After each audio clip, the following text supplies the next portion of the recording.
Hi friend, आप सभी के बीच में मैं कैसियो पे एक बोलबम का सॉन्ग गाने जा रहा हूँ। अच्छा लगे तो लाइक करें और कमेंट करें और हमारे चैनल को सब्सक्राइब करें। जो गलती हो उसके लिए सॉरी।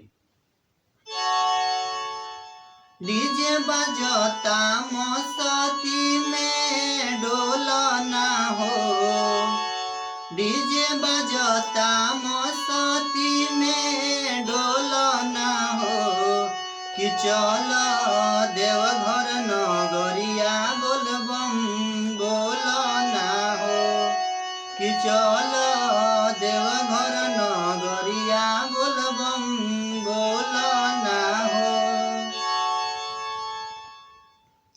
देवों के देव महादेव ई कहाले, भगतन के टोलिए से हर साल जाले। देवों के देव महादेव ई कहाले, भगतन के टोलिए से हर साल जाले।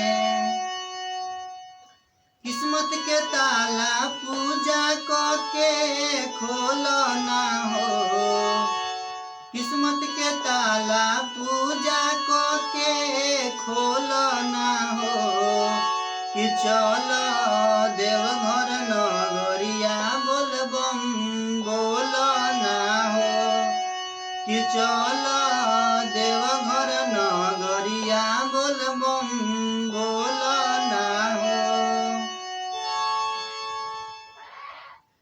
जीतन देहाती देखो ठुमका लगावे, बाबा के भजन शंभू संवरिया हो गावे।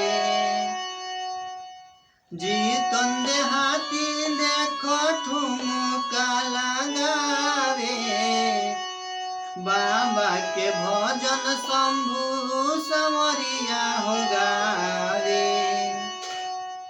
उनके चढ़ावेला भांग धतूरा धल ना हो, उनके चढ़ावेला भांग धतूरा धल ना हो, कि चलो देवघर नगरिया बोलबम बोलो ना हो, कि चलो देवघर नगरिया बोलबम बोलो ना हो।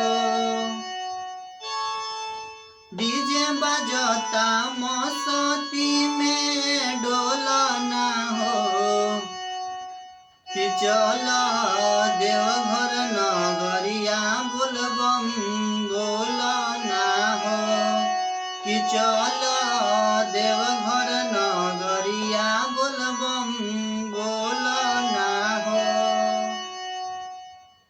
हाय फ्रेंड, अच्छा लगे तो लाइक करें और कमेंट करें और हमारे चैनल को सब्सक्राइब करें। Hi friend.